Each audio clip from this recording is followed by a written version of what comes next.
Every year around Halloween, we are treated to an outpouring of what could only be described as scare literature, telling us about how the holiday is satanic and evil and should not be celebrated by Christians.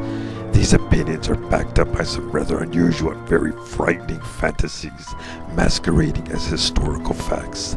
The following videos are not intended to address whether or not Satan exists, nor to show that witches are nice granola-eating vegetarians and tree huggers who wouldn't harm a fly. Nor is it an attack on fundamentalist Christians, but rather a discussion concerning some of the so-called facts offered in some anti-Halloween publications.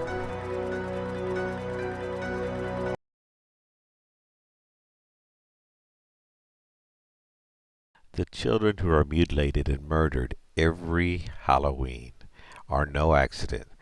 They are carefully planned sacrifices to Satan, carried out by those who serve and worship him. There is no data to suggest an increase in reports of missing children on Halloween, according to the National Center for Missing and Exploited Children. The trick-or-treat custom was created by the Druids when they went to a home and demanded a child or virgin for sacrifice. The victim was the Druid's treat. In exchange, they would leave a jack-o'-lantern with a lighted candle made of human fat to prevent those inside from being killed by demons that night. When some unfortunate couldn't meet the demands of the Druids, then it was time for a trick. A symbolic hex was drawn on the front door. That night, Satan or his demons would kill someone in that home. Why didn't they just remove the jack-o'-lantern that they left on the door to prevent those inside to be killed by demons? Over the past few years, we have been successful in providing our Father with a number of sacrifices, but this year we need more. We also need to prepare more children to worship and serve our Father. In order to obtain more blood for our Master, some of you will continue planting razor blades, crushed glass, pens, etc. in the various treats. The total sacrifices will be obtained again by injecting our special poisons and drugs into the treat. Murder of the victim chosen for satanic sacrifice. Joel Best is a sociologist at the University of Delaware, and he has done a content analysis of media coverage of this Halloween sadism. He found a complete absence of evidence to support this claim. 2 cases of apparent Halloween candy tampering have occurred, and both were eventually found to be relatives of the kid, trying to frame the nefarious Halloween sadists. One was a dad, who put cyanide in his 8-year-old son's pixie stick purportedly, to collect a hefty child insurance policy, and the other was a child who got into his uncle's heroin stash, and then the family tried to cover the accident by sprinkling heroin over the child's candy stash. Yes, real Buffy. Every year cops find dead cats and dogs that were sacrificed for Halloween.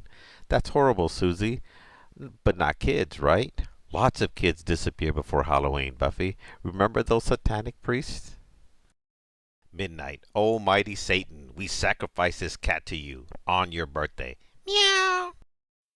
There is various evidence that suggests that animal abuse, particularly targeting black cats, goes up slightly during the Halloween season. However, there is no evidence that such incidents are the results of Satanists, pagans or other religious groups. Instead, such incidents are generally the result of rebelling teenagers seizing onto an excuse for cruel and wanton behavior. Wiccans are actually an anti-cruelty to animals group, who hold animals in a higher regard than they do humans. And real religious satanic groups don't sacrifice cats and dogs. Jenja Alike, an associate professor of sociology at California State University in Chico, is an expert on cults. Doesn't believe such groups are behind the rare instances of Halloween cat mutilation. I think it's random acts of unkindness, she said. Such misdeeds are likely committed by budding psychopaths or teenage pranksters, she added. Adolescents dabbling in Satanism probably perform the killings more for shock value than out of religious belief. In exchange for the victim, they left a jack-o'-lantern, which was supposed to protect the home from death demons that night. Nope, we won't be covering this, Not here. This is another story, more Christian than pagan. The pagan priests were in control. These men were totally evil. They were deep into the occult and were the priests of Satan. It was a terrible time in history. The most evil people living in this horrible darkness was the Druid priests, known as Men of Oak. They demanded human blood sacrifices. These men were so filled with demons that some had strange, frightening powers. People lived in the terror of the Druids. If the Druids were so bad and evil in England, how is it that they adopted Christianity with no killings of Christian priests? There are no authenticated English martyrs from the time of the Druids in Britain. One would expect such a bloodthirsty belief system, as the Druids are represented to be, to have killed the missionaries as fast as they arrived, when, in fact, they gave them land. Glastonbury, supposedly given in 60 AD, is a good example of this. The Druids listened to the Christian missionaries, and adopted Christianity with very little trouble at all. The only British martyrs date from the Diocletian persecutions 303 CE, and it was by the Roman Empire. Today, kids celebrate Halloween on October 31st, but back then it was a horrible night. The pagan priests taught that Thaman, the Lord of Death, called back all the souls of the dead who had entered into animals. See the first video. Samhain never existed. On Halloween, the Druids and their followers went from castle to castle and surf to surf, playing trick-or-treat. The treat from the castle demanded by the Druids would be a princess or some woman for human sacrifice. "Oh, Father, don't let them take me." There were no castles in the days of the Druids. When some unfortunate couldn't meet the demands of the Druids, then it was time for the trick. A hexagram, was drawn on the front door. "We're doomed!" That night Satan or his demons would kill someone in that home through fear. Think about this for a minute. The Druids come to every house once a year. They demand a woman for sacrifice, whom they promptly kill. If no woman is to be had, they hex the house, and indirectly kill someone through fear, whatever that means. So one way or another the household loses at least one member each year. Even if you had 4 kids, your house would be empty after 6 years. You can't produce more than 1 kid a year, and that's if you work really hard at it and there are no complications.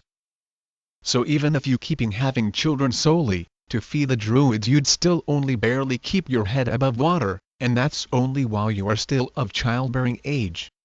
The whole country would be deserted in under 2 decades. If the treat pleased the Druids, they would leave a jack-o'-lantern with lighted candles made of human fat to protect those inside from being killed by demons that night. "Oh, Father, save me!" This picture has at least 3 problems. First, there were no pumpkins in Europe in the days of the Druids. Second, Druids wore white robes, not black. And third, human fat candles don't work. Do you know whose birthday this is? No, whose? It's the devil's. Ha ha ha. He's gonna get you. Move on. Yet, in another tract, that same question is asked. The next morning, Pastor, is Halloween really Satan's birthday? No, Joey. He was created in heaven, and his name was Lucifer. So now the question is, which tract is right? Is it the devil's birthday, or is it not the devil's birthday?